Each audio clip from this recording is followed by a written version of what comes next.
Hey guys, welcome back to the channel. My name is Brian, and today we are back with another Pokemon Unite video. This time, I'm going to be discussing every single support Pokemon's best held items. Some of them will have very limited builds that they can use, and others will have more expanded builds they can use. So I wanted to specify this, make this as easy for you guys to understand as possible. I'll give short explanations for each of the items, for each of the Pokemon, and why they use them. That way, if you happen to be a new player, it's a little bit easier to understand. So anyways, without further ado, let's get started. There's only 4 Pokemon that we have to go over, so this shouldn't take too long. Let's go ahead and jump into the held items. All right, we'll go ahead and start off with Mr. Mime, since he's already here, and I'm also a Mr. Mime player. There's only basically like 4 items that you really need to worry about for Mr. Mime. You see 3 of them already, okay? It's going to be Buddy Barrier, Score Shield, Choice Specs, and Wise Glasses, okay? In the past, I made a Mr. Mime build video, which can help adapt to more individual playstyles, but in a general sense, these are pretty much going to be the main items that you would have to worry about, that you can pretty much just use for like everything. The 4th item, by the way, is Wise Glasses. Let's do this a little bit easier to look at. So Buddy Bear, Score Shield, Choice Specs, and Wise Glasses. These are the only 4 items that you will really need to worry about for Mr. Mime. Buddy Barrier is mainly here just because of the fact that on top of the extra HP, the extra health that it gives you, which helps you stay alive, it also combos really nicely with Score Shield. It's very rare these days that I will see Score Shield not comboed with, not paired up with a Buddy Barrier, just because they both provide HP, which lets both of their abilities stack with each other off their own passive bonus effects for the HP. Because both of their effects scale, give you shields, depending on how much your HP is, a certain percentage off your max HP. So they both scale off each other really nicely. So it's very strong in that matter. Being the matter that Mr. Mime is also a very tanky support, has pretty decent HP pool as well. Score Shield is just a great option for him. It's very often he can just dunk goals for just no reason. Score Shield's pretty good on him.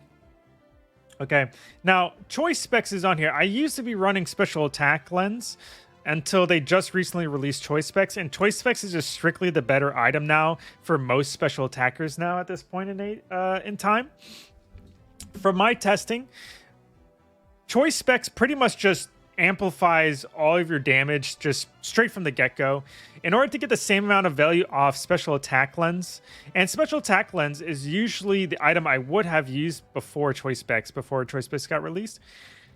Special Attack Lens and all the scoring items paired up really well with Score Shield, because Score Shield protected you while you were scoring, and then you almost guaranteed to be able to score, which let you stack on the scoring items. However, in terms of special attackers, this is no longer the case. Choice Specs is just strictly the better option. You basically need at least 4 goals to get about the same amount of buffs that Choice Specs gives you straight from the very beginning of the game. And that's a lot. So Choice Specs is just strictly the better item in terms of consistency. Already gives you a ton of damage. At level 15, if you're running Special Attack Lens and you actually dunk all 6 goals, which is the cap for the buffs that Special Attack Lens gives, you're only gaining like an extra 102 damage. So, which isn't really enough effort to go through compared to just Choice Specs, who just gives it to you straight from the very beginning. So this right here, there's only really 2 builds for Mr. Mime that you ever really need to worry about. This build right here that you're looking at is pretty much the default build that you can run on any combination of Mr. Mime moves.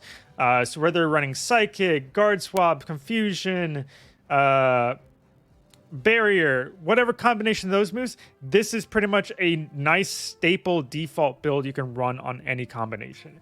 The only other build that I would recommend for Mr. Mime is specifically if you're going for a Confusion Guard Swap build, in which case you can take off the Score Shield and go for the Wise Glasses that I mentioned earlier. And this is mainly because of the fact that because you're going Confusion Guard Swap, you're going more of a damage build. Okay, because Guard Swap does a little bit of damage, and also you do pretty decent damage when you hit Confusion into an enemy who's been tethered by the guard swap. So this is more of a confusion build. Now, I've seen people just run like triple attack items. I personally don't recommend that. I think the third item should be Buddy Berry, just because of the fact that when you are ulting as Mr. Mime, you can still take damage. And because of the fact it's usually... In a lot of situations, you can tend to use your ultimate as like an escape move or as like a panic move just to try and get away or like finish somebody off quickly before they kill you. Having that Buddy Berry there to ensure that you are thick enough to actually survive using your ult is pretty critical. I found that it's more often than not, you will die in your ultimate than you would think without the Buddy without the Buddy Berry than you would have if you just had the Buddy Berry on. So this is pretty much the guard swap confusion specific build. Otherwise, if you're not going for a strict DPS build on confusion guard swap, you can just go back to what I mentioned before with Score Shield, Buddy Barrier, and Choice Specs. Okay, pretty standard. So that's it for Mr. Mime. Let's go on to the next Pokemon. Let's go into Wigglytuff, okay? Wigglytuff... Oh, I forgot to change this. Wigglytuff is also in a similar boat as Mr. Mime. Where is it? Okay. It's just a little bit more strict for Wigglytuff now. Ever since Wigglytuff's nerfs to her Sing, it's definitely changed up her playstyle quite a lot. Pretty much the only really good playstyle or main playstyle now for Wigglytuff is to go for a rollout build. In which case, if you're running a rollout build, so regardless if you're running Dazzling Gleam or Double Slap along with rollout, okay, if you're running a rollout build, your main priority is usually to trap people in tight spaces and kind of like pinball machine them inside them. You're kind of goal oriented. You are really good at being able to just get in and out of fights really quickly, or just kind of sidestep people entirely, because Rolla has such a long distance that it travels and it's so fast, and you can ricochet off walls for even longer travel. You can actually score goals very easily, especially in the early game with rollout. So because of that, Score Shield is pretty much a must-have on Wigglytuff, especially considering she has like one of the highest defenses and HPs in the game. There's just no reason not to run Score Shield. Buddy Berry here is kind of there for the same reason like Mr. Mime. Just helps make her more survivable while she's ulting, on top of being just really good when paired up with a Score Shield. Again, because both of their abilities stack on top of each other. It's just probably one of the best like duos you will see in the game. And just like with Mr. Mime, Choice Specs is just strictly the better damage item for special attackers now, pretty much at this point. You could have run special attack lens in the past, but it doesn't do nearly as well or as consistent compared to Choice Specs. Choice Specs just does better. So you want to run the Choice Specs. The only other fourth item that you could potentially run instead of the Choice Specs, if you prefer a more defensive option compared to Choice Specs, which is more offensive for damage, you can run a Focus Pan instead too, and that would be a safe option. She already has pretty high defenses, so the extra defense from Focus Pan is pretty nice. It's mainly going to be there for the healing though, especially if you're running with a rollout build. Running Focus Pan isn't a bad idea. It helps give you a little bit of a safety net, that in case you go in a little bit too much or you can't escape quite just yet, that extra healing from Focus Pan can come in clutch sometimes. So if you choose to go for a more defensive approach instead of Choice Specs for damage, you can go Focus Pan instead. Those are pretty much the main four items for Wigglytuff. Next up, we'll go on to the healers. For the supports, we'll go ahead and cover Eldegoss real quick. All right, for Eldegoss, again, there's only really four main items for Eldegoss. One of the main items that is pretty much a must-have for pretty much every single Eldegoss main that I've seen is to have EXP share equipped. Let's go ahead and have this. There we go. EXP share. It's pretty much to have EXP share equipped. And you'll see this pretty common on most healer Pokemon that you run. Blissey would be very similar to this as well. Kind of similar to Eldegoss. Where, because of the fact that Eldegoss is mainly here for his abilities, he's not really there to really do damage necessarily. He's just there to do healing and just to, well, essentially kind of provide backup and in a way, pocket your team, keep them alive for as long as possible. So you're not goal oriented like Mr. Mime or Wigglytuff is. You can't really do burst damage either. Leaf Storm is nice, but doesn't really do a whole lot of damage. It's mainly there for the speed, to be honest. You're literally mostly just there to heal or protect your team for the most part. In which case, you want to be able to let your teammates level up as quickly as possible. When you're running the EXP share, by all means, please, you have to let your teammates get the final hits on the wild Pokemon so they level up faster. That is like the entire point of EXP share. If you're here getting the last hits on wild Pokemon while you have EXP share equipped, you're literally completely negating the whole point of running EXP share, because you only gain experience from EXP share if your teammates are higher level than you, and that can only happen if they get the final hit. So it's a win-win situation. They level up faster, okay, which lets them do more damage, do their jobs better, okay, and then you get to catch up in experience without having to fight anybody really with the EXP share. The only caveat is, as a reminder, at level 3, for some reason, I don't know if this is a bug or not, but for some reason at level 3 EXP share doesn't decide to work. So you do have to kill like a couple wild Pokemon at level 3 to get level 4. But once you're at level 4, EXP share will kick on again. It will automatically level you up from that point onwards. So that's the only thing, the only caveat. Now, Muscle Band. Muscle Band is here just because of the fact that Muscle Band is probably one of like, I would argue Muscle Band is kind of OP on any sort of ranged Pokemon in the game. It's just safe damage, and a lot of times you'll notice that when you're running Muscle Band on Eldegoss, especially with the increased basic attack speed, you'll just randomly get unexpected kills because of the extra bit of damage that Muscle Band does. Even though Eldegoss is a special attacker, just because of the passive ability that Muscle Band has, that when basic attacks hit, the damage is increased by 3% of the opposing Pokemon's remaining HP. That actually does a lot more damage than you would expect, especially in a game where Pokemon have like thousands of HP. 3% is more than you're expecting. So Muscle Band's actually really good on Eldegoss. Being the fact that supports by nature are supposed to help support their teammates. Buddy Bear is pretty much a staple for pretty much every support Pokemon. But I would say it's especially relevant for healer Pokemon in particular. Because in a way, having Buddy Bear equipped is almost like being able to give a teammate burst heals without actually explicitly healing them. So let's say, for example, I'm playing Mr. Mime.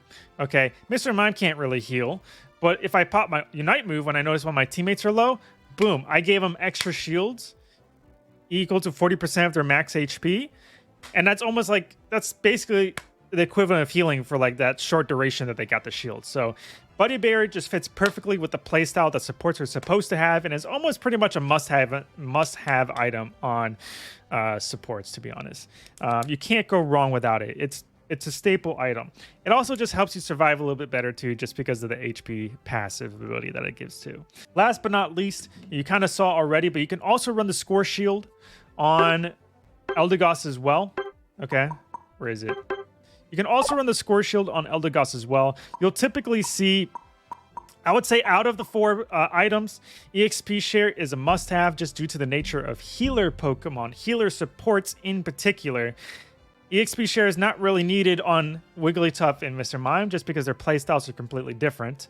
But for healers, there tends to be a very common denominator on how they play, that they kind of want the EXP share a good portion of the time. So EXP share is practically a must-have on Eldegoss, and then you can kind of figure out among the other 3 items which of the 3 you would prefer. I would personally recommend having at least the Buddy Barrier equipped.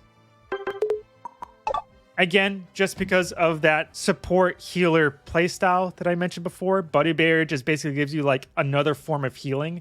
Especially on Eldegoss, it's really strong because you can pop Buddy Barrier. You can pop your ultimate, give the lowest teammate shields automatically while you're floating in the sky as Eldegoss, and then you can land afterwards to actually give your teammates some healing. So it's almost like healing on top of healing. It makes Eldegoss's ultimate in particular kind of strong.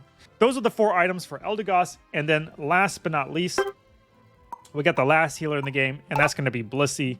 Blissey probably has the most variety among items that you can pick among the supports, to be honest. And I would say out of all the builds on Blissey, the only item that is an absolute must pick is Buddy Barrier. And that is specifically for 2 reasons, okay? Again, that healer playstyle that I mentioned before, similar to Eldegoss, helps you bail teammates pretty easily. But more importantly than that, because of the fact that Blissey's ultimate or Unite move in particular makes you receive damage as the person that as the teammate that you ulted on, you share some of the damage that they take. Having that extra health from Buddy Bear is absolutely critical to helping you stay alive, because of the fact that you take a lot of that damage. If you don't have that extra health, in team fights, you're very likely to just get nuked out of nowhere. So the extra health is pretty important in my opinion, especially considering that Blissey has the highest HP stat in the entire game. That 40% of your max HP is no joke on Blissey. You're like, because like at level 15, you have like 10,000 max HP with no items. That's already an easy 4,000 extra HP of shields from Buddy Barrier. You start to see how important that is now when you're giving shared damage with another Pokemon on your team. That's kind of important. So Buddy Barrier is absolute must-have. There's 4 other items, though, you could decide on what to use with Blissey. Score Shield is, like Mr. Mime and Wigglytuff, is a pretty good item to use alongside the Buddy Barrier. It's just super strong alongside it, especially if you're running the Safeguard ability right now. Safeguard plus Score Shield, it just makes you super hard to penetrate and stop you from scoring. It can be very strong. So Score Shield's pretty strong because of that. Because of those 2 things. The other item you can run instead of Score Shield is also going to be Focus Band. Because of the fact that Focus Band heals you by 14% of your max HP, that is a huge amount on Blissey, who again has the highest HP stat in the game. So 14% for over each time over 3 seconds, that's like almost half your HP. You just healed up. It's crazy the amount of HP you get. The defensive buffs aren't really that big of a deal, just because of the fact that Blissey doesn't really have the greatest defensive stats in the game, but the HP recovery is actually kind of crazy on Blissey. So Focus Band is another item that you could potentially use. EXP share, just like Eldegoss, is another option. Just because, like I mentioned before, for Eldegoss, Blissey being more of a support character, she's not there for damage. She's not really there for scoring. You can do a little bit of both, but that's not really what her main strength is. Her main strength as Blissey is to let one teammate absolutely pop off. Okay, you are there to protect your teammates as much as possible. That is the goal. So because of that, usually having an EXP share on Blissey isn't a bad idea and helps you achieve that goal even better. You can let them get the final hits, let them level up faster, lets them do their job sooner, get their moves quicker, do more damage faster. It just overall helps your overall game plan a lot better. So EXP share is that 4th item. And last but not least, there is a 5th item, which we mentioned before. Is going to be we didn't mention it, but you probably saw it. It's going to be the Muscle Band. Now, the only thing I would say about Muscle Band is that you should only run Muscle Band on Blissey if you're running Helping Hand as a move on Blissey. If you're not running Helping Hand and you decide to go with Egg Bomb, do not have Muscle Band equipped. Okay, mainly because of the fact that Helping Hand, because it increases your attack speed and makes all of your basic attacks boosted attacks, you do a ton of damage during the duration of your Helping Hand already. So having Muscle Band equipped makes Blissey actually output decent amounts of damage on top of somebody. Like, surprisingly so. It's kind of like in the same vein as Eldegoss, where because of the fact that Eldegoss is ranged, you can just randomly just hit people for free and get free damage. Well, in Blissey, it's kind of in a different situation where because of the attack speed from both Helping Hand and Muscle Band, you just go, it's almost like you're using double slap repeatedly on Blissey, even though Blissey doesn't have double slap. You're just going poo, poo, poo, poo, poo. You just start racking in damage. So Muscle Band on Helping Hand is really good. Don't use it if you're using Egg Bomb. Really good though if you're using Helping Hands. So those are the 5 items that you could potentially use on Blissey. The only one that you absolutely have to have on Blissey is going to be the Buddy Berry though. Without further ado, that's going to be it for today's video, guys. This is just a quick skim through of all the supports just to give you guys an idea, especially help out any of you newer players out there. If you enjoyed the video, go ahead and let me know in the comment section down below. Give the video a like, maybe subscribe, hit the bell button. Will be greatly appreciated. But other than that, hope you guys enjoyed the video. But other than that, I'll see you guys in the next video, and hope you guys have a good one. Peace.